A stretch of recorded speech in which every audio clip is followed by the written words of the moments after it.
வேதம் கேட்போம். நியாயாதிபதிகள் 15ஆம் அதிகாரம். சில நாள் சென்ற பின்பு சிம்சோன் கோதுமை அறுக்கிற நாட்களில் ஒரு வெள்ளாட்டுக்குட்டியை எடுத்துக்கொண்டு தன் பெண்ஜாதியை காணப்போய், நான் என் பெண்ஜாதியினிடத்தில் அறை வீட்டுக்குள் போகட்டும் என்றான்.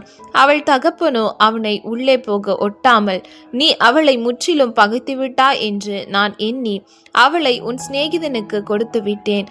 அவள் தங்கை அவளை பார்க்கிலும் அழகானவள் அல்லவா? அவளுக்கு பதிலாக இவள் உனக்கு இருக்கட்டும் என்று சொன்னான்.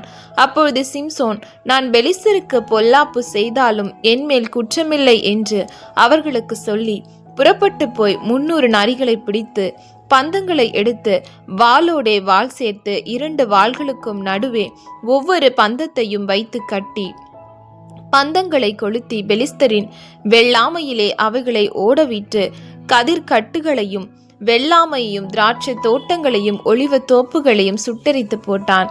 இப்படி செய்தவன் யார் என்று பெலிஸ்தர் கேட்கிற போது, திம்னாத்தினுடைய மருமகன் ஆகிய சிம்சோன் தான். அவனுடைய பெண்ஜாதியை அவனுடைய சிநேகிதனுக்கு கொடுத்து விட்டபடியால் அப்படி செய்தான் என்றார்கள். அப்பொழுது பெலிஸ்தர் போய் அவளையும் அவள் தகப்பனையும் அக்கினியால் சுட்டெரித்தார்கள்.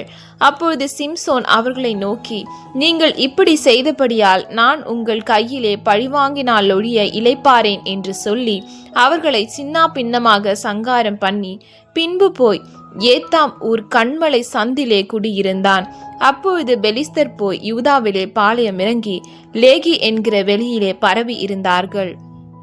நீங்கள் எங்களுக்கு விரோதமாக வந்தது என்ன என்று யூதா மனுஷர் கேட்டதற்கு அவர்கள், சிம்சோன் எங்களுக்கு செய்தது போல நாங்களும் அவனுக்கு செய்யும்படி அவனை கற்கிறதற்காக வந்தோம் என்றார்கள்.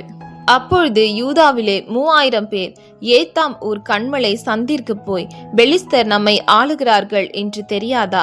பின்ன ஏன் எங்களுக்கு இப்படி செய்தா என்று சிம்சோனிடத்தில் சொன்னார்கள். அதற்கு அவன், அவர்கள் எனக்கு செய்தபடியே நானும் அவர்களுக்கு செய்தேன் என்றான். அப்பொழுது அவர்கள், உன்னை கட்டி பெலிஸ்தர் கையில் ஒப்பு கொடுக்க வந்திருக்கிறோம் என்றார்கள். அதற்கு சிம்சோன், நீங்களே என் மேல் விடுகிறதில்லை என்று எனக்கு ஆணையிடுங்கள் என்றான்.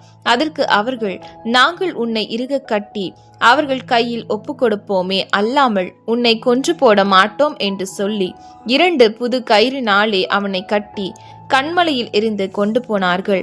அவன் லேகி வரைக்கும் வந்து சேர்ந்தபோது பெலிஸ்தர் அவனுக்கு விரோதமாய் ஆரவாரம் பண்ணினார்கள். அப்பொழுது கர்த்தருடைய ஆவி அவன் மேல் பலமாய் இறங்கினதினால் அவன் புயங்களில் கட்டியிருந்த கயிறுகள் நெருப்புப்பட்ட நூல் போல் ஆகி அவன் கட்டுகள் அவன் கைகளை விட்டு அருந்து போயிற்று. உடனே அவன் ஒரு கழுதையின் பச்சை தாடை எலும்பை கண்டு தன் கையை நீட்டி அதை எடுத்து அதனாலே 1000 பேரை கொன்று போட்டான். அப்பொழுது சிம்சோன், கழுதையின் தாடை எலும்பில் குவியல் குவியலாக பட்டு கிடக்கிறார்கள், கழுதையின் தாட எலும்பினால் 1000 பேரை கொன்றேன் என்றான். அப்படி சொல்லி தீர்ந்த பின்பு தன் கையில் இருந்த தாடை எலும்பை எரிந்துவிட்டு அவ்விடத்திற்கு ராமாத் லேகி என்று பெயரிட்டான். அவன் மிகவும் தாகமடைந்து கர்த்தரை நோக்கி கூப்பிட்டு, தேவரீர் உமது அடியேன் கையினால் இந்த பெரிய ரட்சிப்பை கட்டளையிட்டிருக்க இப்பொழுது நான் தாகத்தினால் செத்து விருத்த சேதனம் இல்லாதவர்கள் கையிலே விழ வேண்டுமோ என்றான். அப்பொழுது தேவன் லேகியில் உள்ள பள்ளத்தை பிளக்க பண்ணினார். அதில் இருந்து தண்ணீர் ஓடி வந்தது. அவன் குடித்த போது அவன் உயிர் திரும்ப வந்தது. அவன் பிழைத்தான். ஆனபடியால் அதற்கு எந்தகோரி என்று பெயரிட்டான். அது இந்நாள் வரையும் லேகியில் இருக்கிறது.